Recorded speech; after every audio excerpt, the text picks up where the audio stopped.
That thing's on? That thing's recording? Hey, yo. No, you're not doing a new trademark. I'm changing it up. That's his trademark, and my trademark is welcome back to the Fully Lacking Podcast, episode 43, where a couple ADHD dudes and their producer try to get through life. I am your host, Drew. This is your other host, Anthony, and behind the camera, behind the boards, the third leg to the tripod, we'd be nothing without our producer, Lisa. We are your Fully Lacking team. What a surprise with the new trademark. Let me hear it again. Hey, yo. Ooh, oh, man, it rings bells. Rings bells. How you feeling? Like the Hunchback of Notre Dame. Yeah. You like that one? Yeah. Well. He rings bells. That's his whole job. How? All right. Because you need both arms on the giant rope, and it's a giant bell. Is it? What kind of rope do you think? Like, what kind of, you know? I subscribe to Ropes Weekly, so I'll pass on that question. You're not, or you are? I'm not. Oh, I was like, yo, what? He earlier today when he got here, future Drew, zoom into this. He pulled this out of his pocket and he said it was blow pop day at the office. Blow Pop Friday. But I grab the blow pops on non-Fridays because I love blow pops. But it's Thursday. Exactly why I grab it on non-Fridays. How was your day? Did you do anything fun?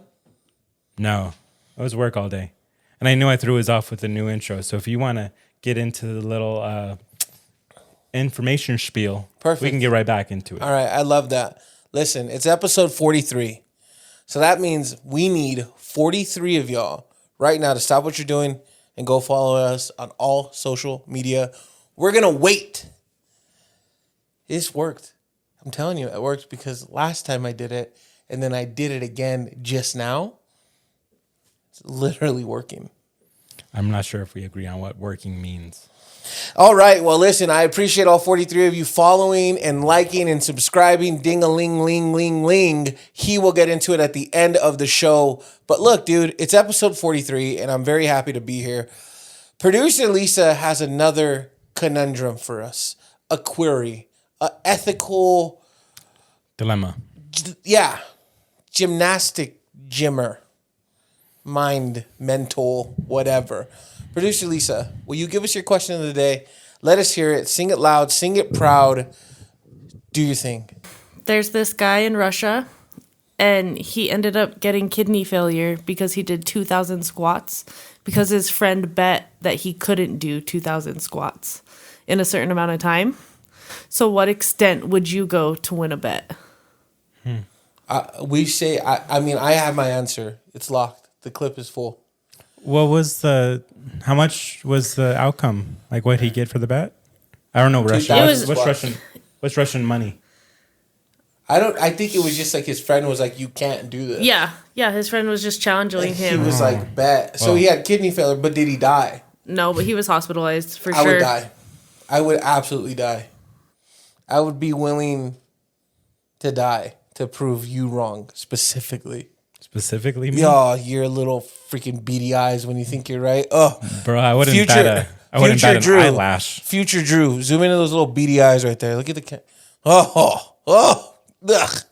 I would literally die to prove you wrong. I wouldn't bet an eyelash to prove you wrong.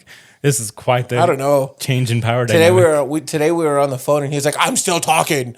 It's he fucking literally has bot 3,000 and Lisa knows what I'm talking about. That's how you talk. You were arguing with me about nothing today.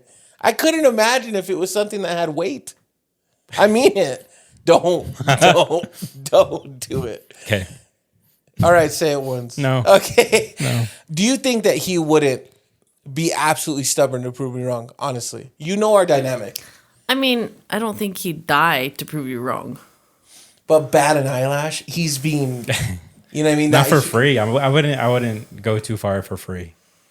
I think you're wrong. Do you think he's wrong? Okay, $2,000. Just kidding. Say less. What? I think that this man was 20 years old, so put yourself in your 20-year-old mindset.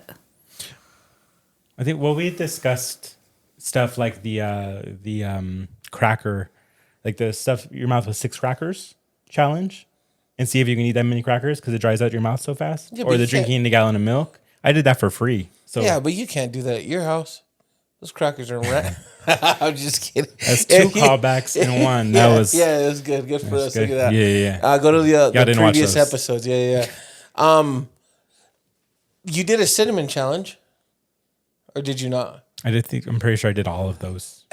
I don't know, I also man. turned a keyboard cleaner upside down and sprayed myself with those because it like freezes you. In your mouth? No. Oh, I was like, dude, you Chest. did. My chest. I was like, you did drugs. Well, that's called duster. You were huffing. I was up.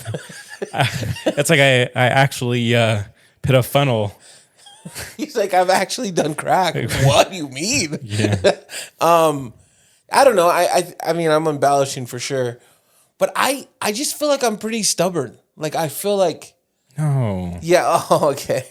I do feel like I'd probably go way too far to prove anyone wrong, especially if I knew I was But right. a bet, like I bet you $100 that you can't blank. you would like for $100. What? You would like $100 would like convince you to do things. I don't know. I mean, $20 is $20, dog. So $100 is. You're a nasty man. I'm not, man. I'm a man of God. I got a tattoo now. Your brother. We should do something. We should this is something that just came to my head. It's fully lacking moment here. We should place a wager, small wager, on who can, and it'll probably benefit me way more than it benefits you, but who can, I would say maybe live a healthier lifestyle for a month. And you guys may think it would be him immediately. No, it's you. You have an advantage. Correct. That No, but so I I'm wouldn't saying take like that bet. Okay, so no. I got it. This is live in effect. This is happening. Hello, yeah, reporting live on the scene. This is all real. This is not scripted. Okay, let's place a wager, a friendly wager. You got to bet me a certain amount of something, right? To do X. 5 shekels. Okay, I don't. What is a shekel? I don't know. Put a picture of a shekel right here, future Drew. What is a shekel? Producer Alicia, will you Google what a shekel is? I've heard that term forever. I'm pretty sure you used it last. Yeah, I use it a lot, but I don't know if 13 yen. I bet you 13 yen. I hope it's not offensive. No. Shekel. I've just been saying it openly for years. It's a slur. But because I have one for you. Okay. I have one for you. I bet you $1 million. No. Not $1 million. You don't have- no. A meal, like food. Well, meal. pronounce it right. A meal. Meal. It's like A meal. All right.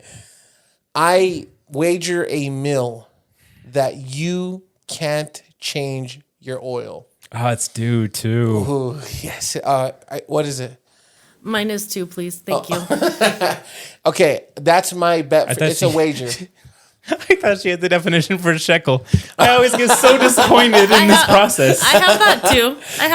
Okay. Okay, this just in, producer Lisa. It's a basic monetary unit used in Israel. So Okay. it's like $1 here. But I'm assuming it's That's like not worth much coin. anymore. Come on.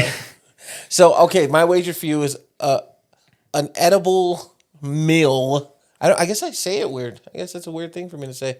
I bet you dinner that you can't change your own oil.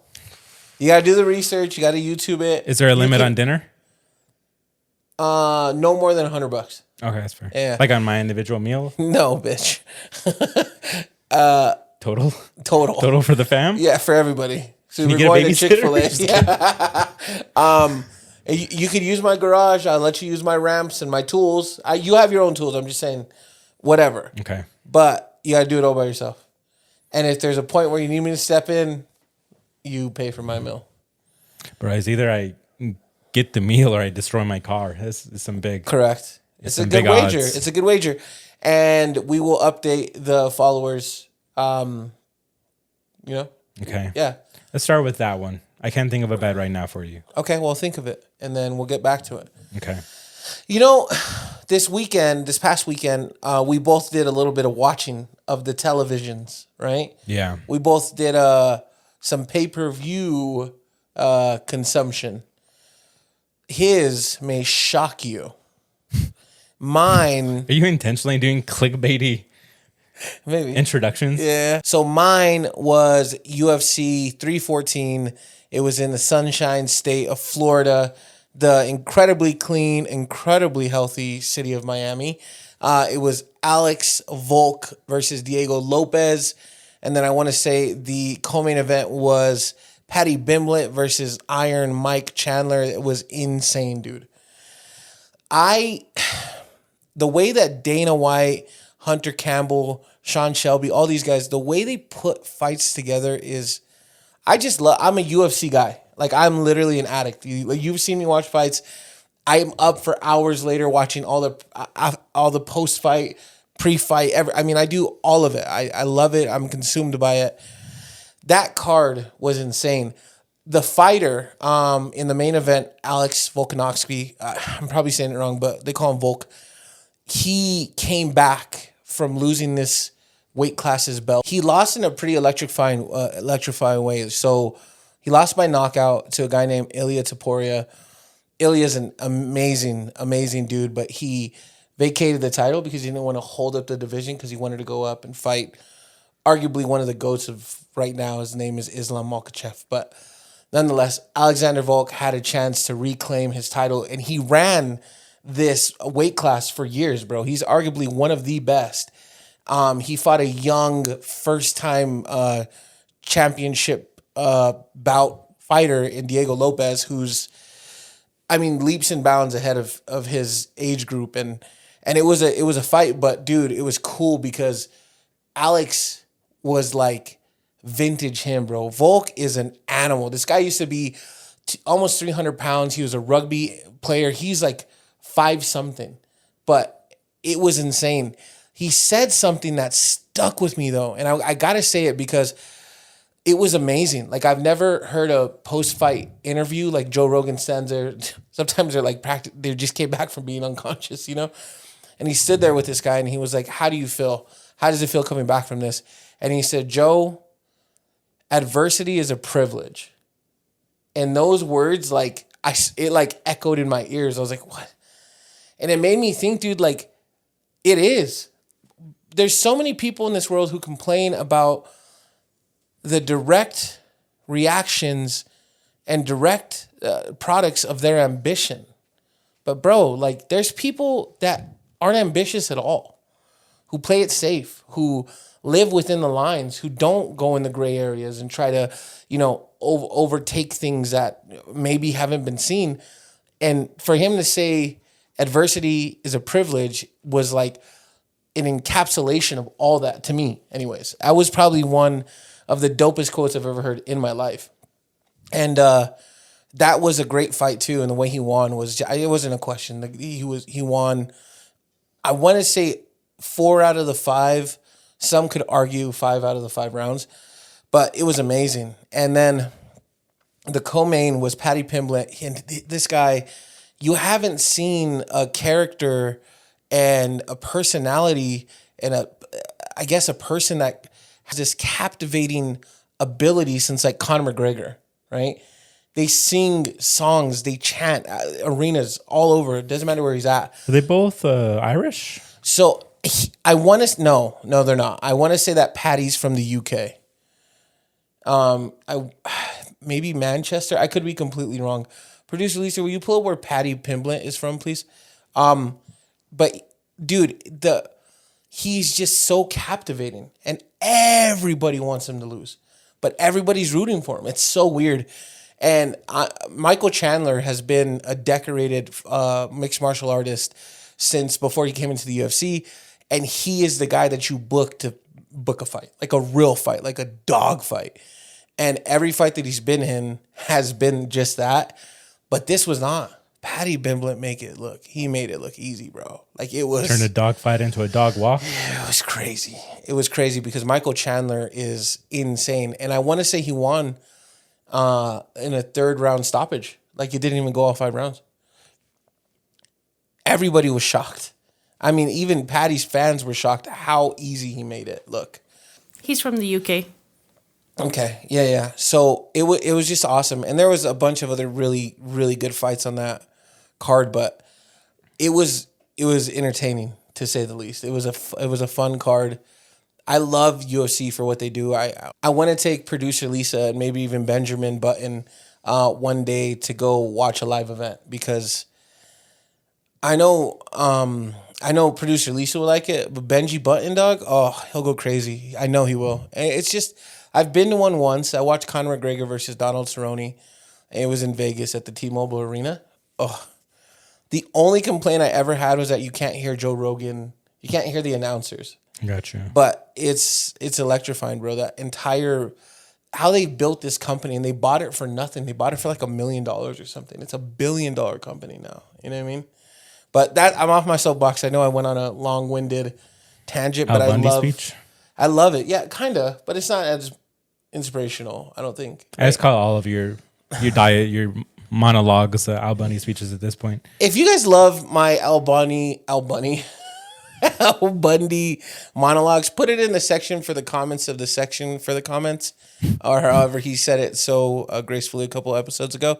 Tell us if you like them. We were supposed to watch that together, the UFC. Mm-hmm. Yeah, we had a miscommunication. Yeah, so future Drew, enter the screenshot of the text messages right here. You're such a dirty dog. For just posting screenshots of text messages. Oh, you mean facts? You mean facts? I'm so sorry. So what happened is that Drew said that he was going to watch this pay-per-view. And then I reached out to him the day of, and he was like, nah, man, I'm not going to watch it after all. And then I reached out to him again later in the evening, and I was like, hey, man, what's up? I think this is the card you'd probably be watching. And he was like, nah, I'm not going to watch it. And so when I find out Sunday that he actually did watch it, and I was pretty hurt. I'm smiling right now to hide the pain. But I'm pretty hurt because I knew you liked UFC, and I knew you were going to watch the card. And I just thought maybe we can hang out or something outside the pod, because we never do. And like, it doesn't even feel like friends anymore. We're just doing this for the pod. And so, yeah, that's my story. So what actually happened, right, was we were at the studio filming the newest episode of the podcast. And I was like, hey, I'm going to watch this UFC fight. I think my friend Dylan and Jalissa are going to come by if you want to come by. And he said, no, man, I'm gonna watch my thing. I have some battle raps to watch and rhymes to write down and claim as my own. And I was like, okay, are you sure? Because this would be great to hang out. No, man, I'm good. I'm just going to chill. I really have a lot of homework to do, a lot of studying and recon. And I was like, okay, cool, man. Yeah, better your craft by hacking another man's. That's fine. And then later in the night, he's like, hey, man, I ran out of notebook paper because I wrote down just way too many lines. My hand's cramping. My carpal tunnel's really flaring up. I may be coming by after all. I was like, cool. I don't know. I said, cool. Sounds good. I don't know if anybody's even going to end up coming, but I'm going to be here. That was the last time I heard from Anthony. Fuck that, LOL. Yeah, that was the last time I heard Loser. from Anthony. What did I tell you? I was like, Anthony might come over. And then Lisa's like, oh, fine, whatever. So that's actually what happened. I mean, the truth's in between somewhere. Moral of the story is I had given an impression I might come over. Drew gave an impression that he might be watching with people, and we never really clarified it. So I ended up watching the Apollo Battle Rap event, which has to be one of the biggest cards in battle rap history. And that was way too much battle rap to watch, for one. That was 2 days worth of battle rap, and I watched all of it. And wild work. That was a lot of battle rap. That was way too much battle rap. My head hurt from all of it. But it was headlined by Rum Nitty, who is the greatest punchline writer in battle rap ever, versus Daylight, who's the most hyped up writer in battle rap ever. Yeah. And that was a really great battle. Rum Nitty showed why he's the GOAT in my eyes, and just being able to come at different angles and have haymaker after haymaker. Daylight choked in the second round and tried to recover and was just being reckless. And he had a really good third round, but the first 2 rounds were meh. There's other battles like Immaculate versus Real Sick, and Immaculate has been battling for the past 20 years, back to freestyle days. Real Sick is a newer rapper, but really good. And they Real Sick surprisingly like made a show of him. It was, I guess that was kind of the upset for me compared to the Patty Pimblett stuff. So he dog walked your boy. Just the presence was there. He had confidence. Immaculate was a really good writer, but the presence on stage was just levels above. And so that was just, it was exciting to watch, but it was too much. I don't think people say it enough about the actual skill set that it takes to battle rap. I've tooted your horn to everybody I get a chance to, and I show them your old battles and stuff. This dude has done it. He gracefully, and I mean that. I'm not even being facetious here. Breaking news alert! Breaking news alert! Yeah. So, if your ZYN smile, no matter what platform it's on, is gonna haunt me. Watching all those battles did have an effect on my head, and I decided I want to have another battle. So I reached out to a person who may watch this, DeVos, if you're watching this, what up? Oh, I know that dude. But what's up, Hair? Yeah, and so I reached out and I said, just pin me on whatever we can get next.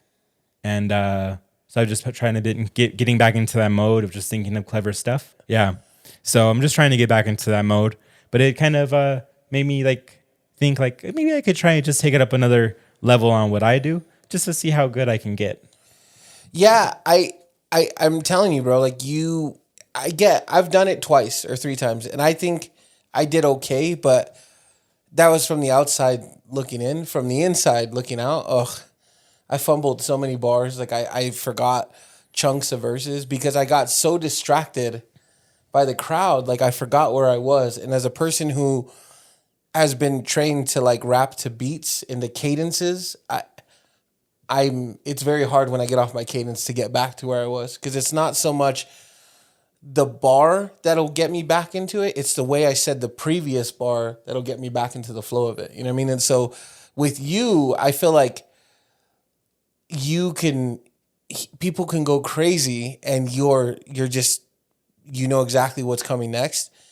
And that's really cool. Like I truly am like a fan of that, because it just takes an ability that I don't know if I truly possess. Your pen is crazy too. Did he tell you like, okay, your next opponent may be X or? No, they have an event coming up April 26th, I want to say. In Albuquerque? In Albuquerque. So I'm going to be going to that, supporting my boy Lobo Savage. Oh shit, maybe I'll pull up. Yeah, so I'm going to be rolling cool. out to Budke to go support that, just to get a feel for the scene again. That's next weekend. Yeah. Nah, 2 weeks, isn't it? Oh, that's quick. It's okay. next weekend, yeah. Well, I might go with you. I might, if I get my permission slip signed, I might go. Yeah, don't pay that. I mean, no pressure. But, yeah, no pressure. You heard it first here. I get permission slips signed by producer Lisa to leave the house sometimes. Huh? She's looking at me with a death stare. Like, why would you tell people?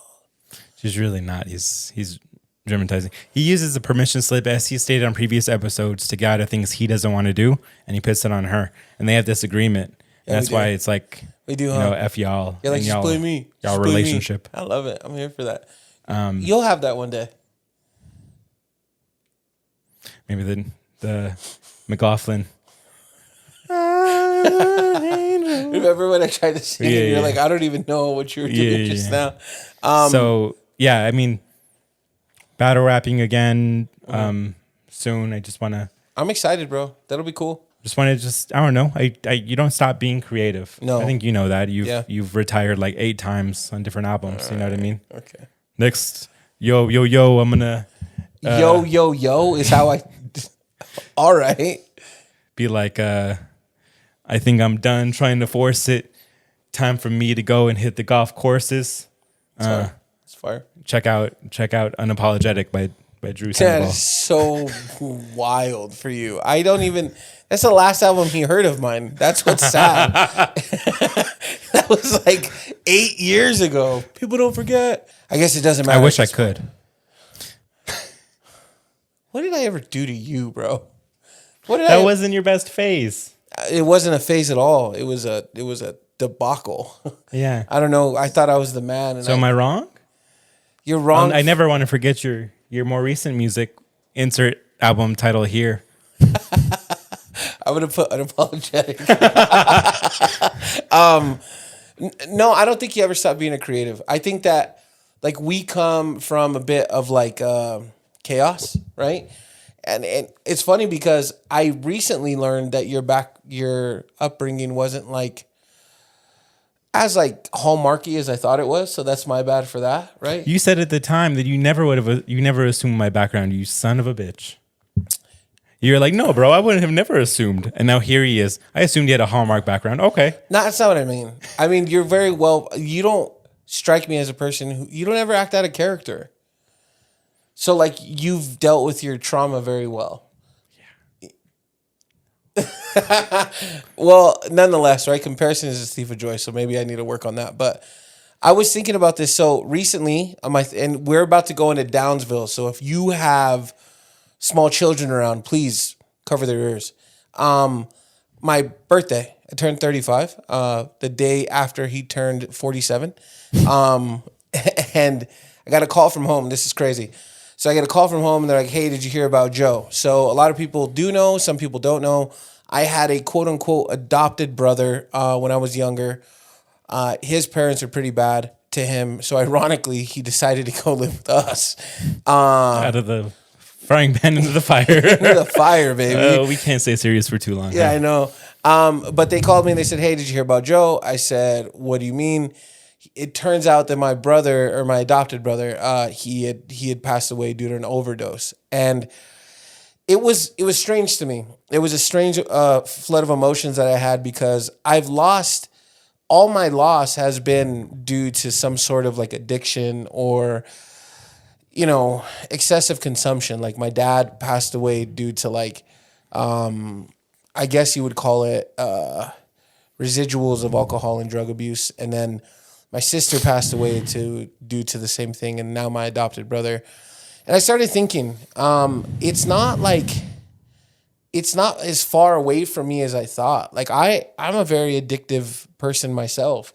Obviously I'm not like clung to a bottle or to like some sort of drug, but like we were just talking about it before the pod. I had kicked ZYN since like December 20th. I remember that. And I want to say start of this month, maybe I started back up again because I had missed it. Dude, I don't think I realized like sometimes I think I'm so far removed that I don't have these tendencies, but I do. Like you checked on me a couple weeks ago and you're like, dude, I've been seeing you've been getting, pretty quickly to anger. Like I'm kind of worried about you. I don't know if it's ever, you're ever done working on yourself. You know what I mean? Like I stopped going to therapy, which is probably something that you should start up if you've stopped and you're like, oh yeah, I fixed it. I think therapy is just like a revolving door. Like you got to constantly do it. And it's more like the same ideology of maintaining a car. It's like maintaining you, right? And those things are things that you shouldn't close the door on. I've been like in a pretty tough place with like the stresses that the world puts on you. And it's not a woe is me thing. Like I'm truly not on a soapbox here.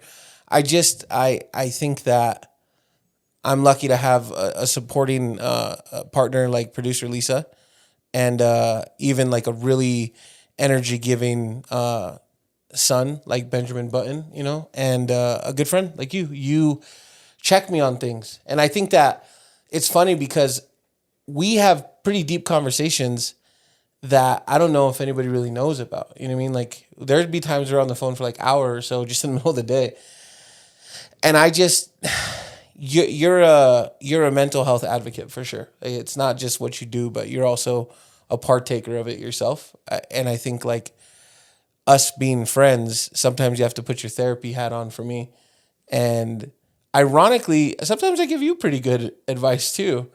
But I don't know if like I know that we have a smaller knit group of supporters and fans and watchers and viewers and all that stuff. Approximately 3 threads. 3 threads. of smaller woven.